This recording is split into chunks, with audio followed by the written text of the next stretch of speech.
Wonderful. Good to see you all.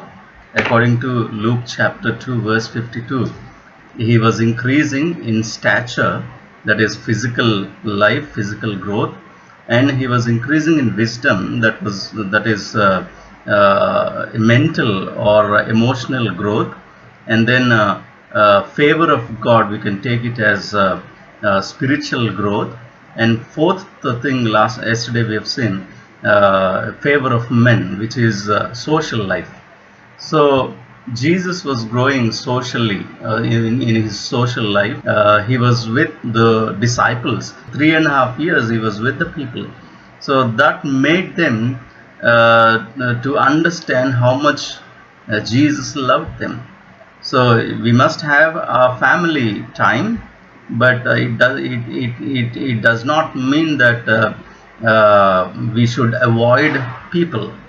So at the same time, you should make sure that you have your personal time with God. It's not that always you should have people around you. Mainly, social life is like you need to develop your life with people. Some people, they are very reserved. They don't want to live with people. They always want to be isolated. They want to be so reserved. They don't like people. So that's not the kind of leadership that Jesus was developing. So jesus Jesus was growing in social life, and we have seen Jesus was in Jerusalem, and parents went off for one day's journey. Then they said, supposing that Jesus was with the friends and the relatives, which means Jesus had a good relationship with his friends and relatives. So if Jesus was a reserved personality, then parents would say he is a reserved personality, don't know where he is, and he won't be with the relatives. Maybe he was crying somewhere, maybe he was alone. So, they were thinking Jesus was with the relatives, which means he had a good relationship with them, right? So we need to develop our relationship with people. If we don't love the person whom we see, how can we love the Lord whom we don't see? So uh, disciples, they gave their lives to Jesus because they loved Jesus, and because of the love of Jesus that has made them to die for Jesus. So it was not the command of God or the command of Lord Jesus that pushed them towards dying for him, but it was the love of Jesus that pushed them towards dying for him.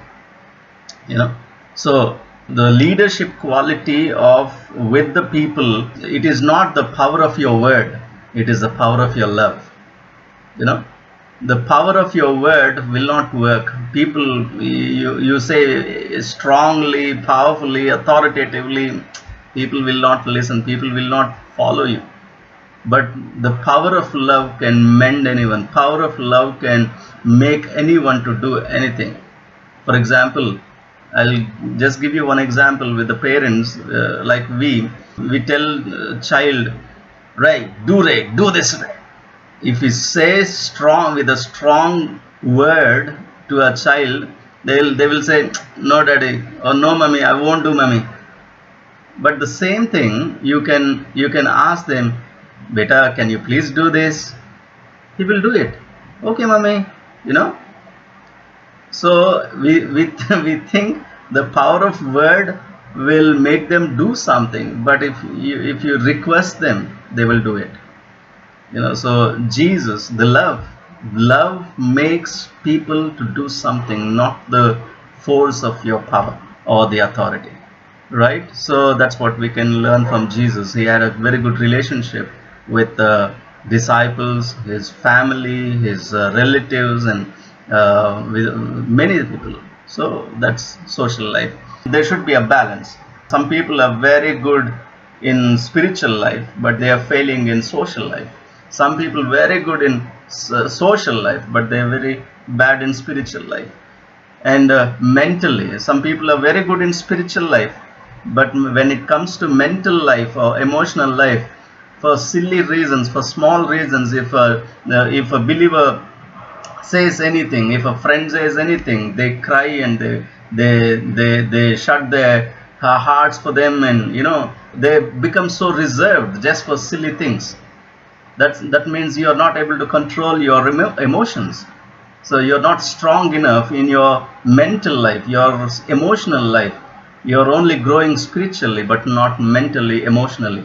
So you need to grow in all the areas: mentally or emotionally, spiritually, socially, and physically.